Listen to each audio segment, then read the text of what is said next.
L'homme avait été annoncé mort. Il s'agit de Haïtbatullah Akhundzada, le chef des talibans. Il aurait fait apparition sur un marché de la ville de Kandahar. Il n'y a pas de photo pour prouver la véracité de cette annonce faite par le service de communication des talibans. Des images vidéo ont été diffusées, elles ne sont pas convaincantes. En outre, on sait que ce mouvement n'hésite pas à mentir. Combien de temps leur a-t-il fallu pour admettre que l'ancien chef Mollah Omar était décédé? Il leur a fallu des mois et des mois. C'est là un point important. Si Akhundzada est vivant, il est vraisemblable qu'il conserve la main sur la Choura et les instances gouvernementales mises en place à Kaboul. C'est la tendance dure, totalement intransigeante des talibs. La tendance opposée est celle de Abdul Ghani Baradar. À tous ceux qui pourraient se dire que tout cela, après tout, ce ne sont que des chamailleries de vieux médiévalistes, il faut apporter ces quelques éléments factuels.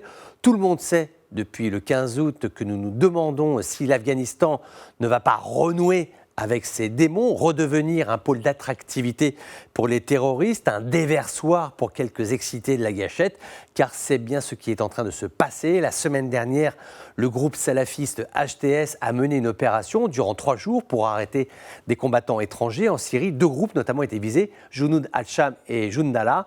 Quand on regarde les effectifs de ces groupes, il y a des combattants tchétchènes, mais aussi des hommes qui sont en provenance de l'Azerbaïdjan ou encore du Caucase. HTS a gagné la bataille. La question qui s'est posée alors a été la suivante.